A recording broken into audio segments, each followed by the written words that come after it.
What's up, YouTube? Last couple days, I've been trying to buy some cards, and from my childhood, from old Magic cards, and of course any base set Pokemon cards. Who doesn't like those? And Logan Paul is hopping it up and hipping it up and hyping it up and hyper shilling it up. The base set cards, Kabuto King. He's got those cards. I got two of those. And so I'm looking at old Magic cards. Somebody convinced me I should build a pre-modern deck, something that would have been relevant in my childhood. And so I go to some card shops to look up, cards, and it's a nightmare.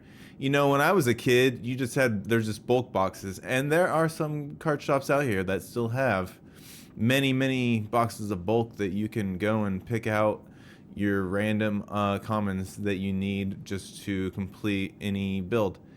But I think anymore everybody's got their cards all archived and everything's been picked through because the prices of cards have gone up crazy. Here I'm looking at Sliver Queen. So if you don't play Magic, this card here is from the 90s, so it's quite old.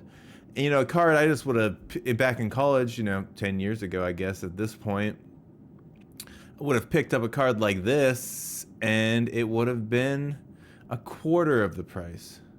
Because here, let's look at this thing. It's $200 in heavy play. I would have picked up something that's a light play version.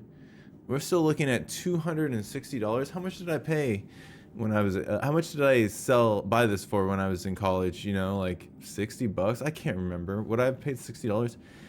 It's gone up 5 times in price. What's going on with the market? A card like, and I think if you play Magic, I think this is probably a result of what I would call commander decks, right? That format where you build 100 card decks.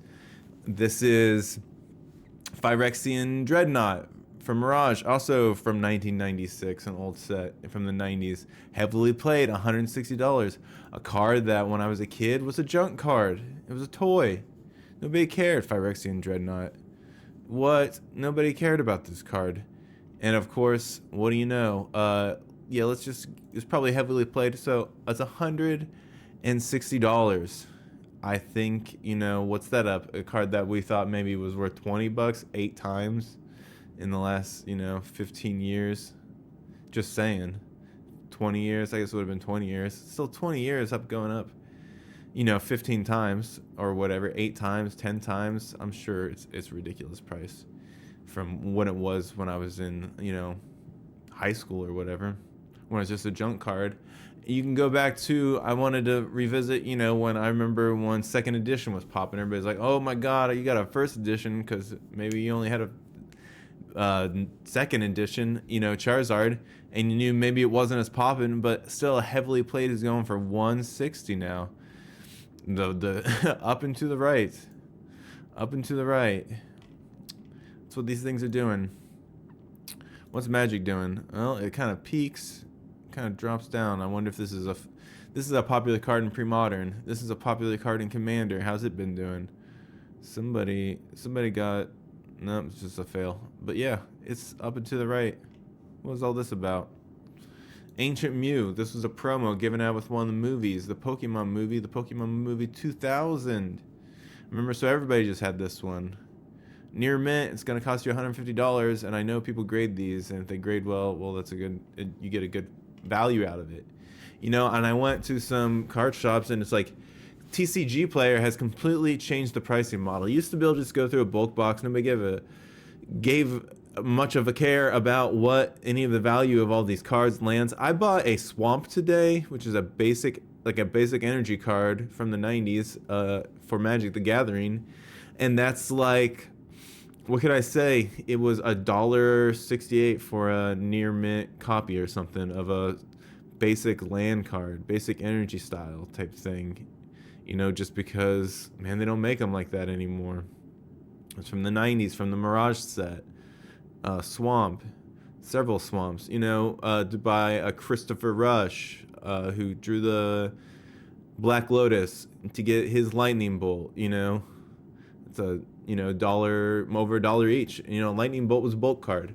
A Dark Ritual was a bulk card. Um, a Kabuto was a bulk card. Now it's a $25 card. Let me look up first edition Kabuto. First edition Kabuto. Okay. It's just gonna be, let's type in Kabuto. There we go, fossil. And what you want to go to printing, first edition, damaged. We don't want damaged, we want light play. It is a $21 card in light play. This is because of some sort of this and that, that and this. There's too much going on. There's too many cards.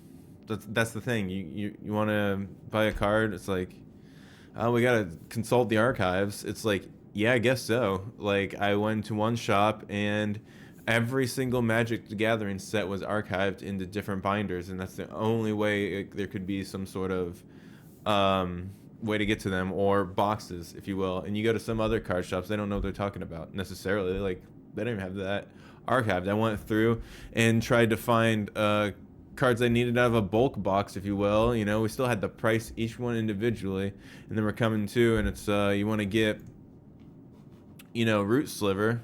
Where's that at? Put that over here. Root Sliver. Unmagic the Gathering card. Look, we're looking at heavy played. It was $5. What was the near mint? The difference in near mint? A near mint is going to be, you know, almost $8 basically. And so I'm like, you have to, now we have to grade this card as we're looking at it. Is it an $8 card or is it a $5 card? And it's like, well, ultimately it turned out it's a heavy play. You know, I'm not going to pay $8 because it was a heavy play. It had 2 little creases in it, which is fine for my purposes. You know, here they still got it.